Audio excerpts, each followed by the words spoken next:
Les porteurs de fardeau sont ceux qu'on appelle les inconditionnels. Les inconditionnels sont les porteurs de fardeau. C'est-à-dire, ils sont avec toi. Ils n'ont pas la compétence, mais ils sont avec toi. Dans le froid, dans la chaleur, dans le noir, dans la lumière. Ils sont là. Ils t'aiment tel que tu es. Ça, ce sont les porteurs de fardeau. Et dans la vie de chaque être humain qui va vers sa destinée, il te faut des porteurs de fardeau. Si tu n'as pas de porteur de fardeau, il y a une grâce où il y a des grâces qui vont te manquer. Parce que je veux te dire, tout le monde ne sera pas prêt pour toi tout le temps. Mais les porteurs de fardeau, Dieu les destine, Dieu les design pour t'accepter tel que tu es. J'ai dit, il pleut, ils sont là. Il fait froid, ils sont là. On t'insulte, ils sont là. On te calomnie, ils sont là. Mais il y a des personnes, frère. Dès que on dit, il paraît que. Et puis eux tous ils disent, parle-nous, faut pas on va aller se mettre dans quelque chose, Et puis ils commencent à reculer. Frère, tu as besoin de porteurs de fardeau. On a vu Ruth, dans Ruth 1, verset 16. Elle dit, pas est peut-être parti, mais moi, je bouge pas. Je suis avec toi. Il pleut, tu es vieille, tu as à venir. Tu n'as pas à venir. C'est toi que j'ai identifié. Tu as besoin d'hommes comme ça dans la vie. Des gens qui sont avec toi, mais qui sont sincères.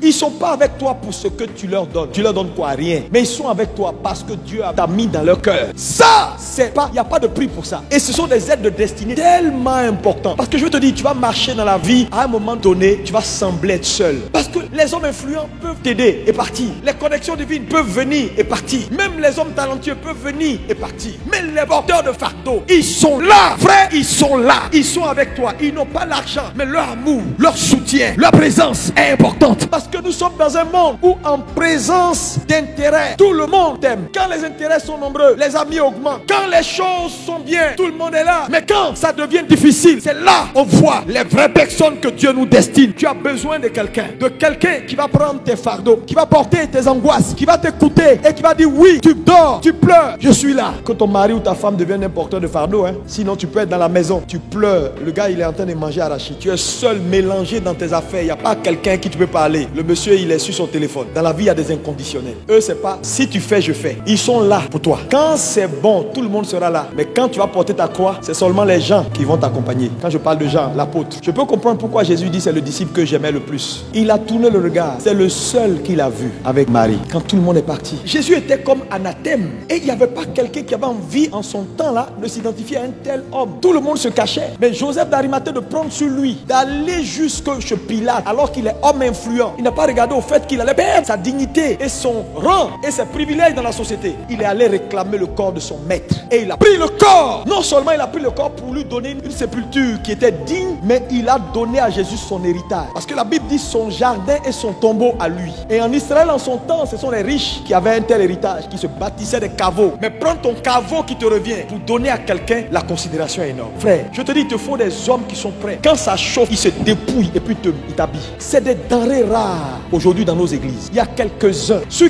qui tu peux compter, qui vont pas forcément te juger et qui vont te dire tu as mal fait, mais il ne faut plus recommencer. Mais quand il t'a dit ça là, ça sort de son cœur. Il te verra demain, il ne va pas te juger pour ce que tu lui as dit. Ça, ce sont des hommes rares. Et si tu n'as personne comme ça là, comment tu vas faire? Tu es un homme, il peut arriver que tu commettes des erreurs, que tu arrives à un point où tu as besoin qu'on t'écoute malgré que tu as fait une gaffe. Quand tu vois des hommes qui sont tout le temps là parce que tu leur donnes quelque chose, qui sont tout le temps là parce que tu les entretiens, qui sont tout le temps là parce que oui, ça va pour toi, méfie-toi. Quand tu vois des hommes, à ce premier point là, qui sont tout le temps là quand il faut t'acclamer, mais ils sont jamais là quand tu pleures, méfie-toi. Les gens qui sont là quand ça marche pour prendre et les gens qui sont là pour toujours t'acclamer, méfie-toi. Mais quand ça chauffe et puis on les voit jamais, ils ont toujours des excuses pour ne jamais être là. Mais eux c'est quand ça marche qu'on les voit, quand il faut t'acclamer qu'on les voit et qui t'acclament tout le temps, non, tu es le meilleur. Ah non, non, non, non, non, non. Entre toi et Jésus, je sais pas, mais il y a match. Quelqu'un qui te dit ça, commence à le fuir. Dans la vie, identifie les hommes que Dieu te destine par leur présence à tes côtés quand c'est difficile.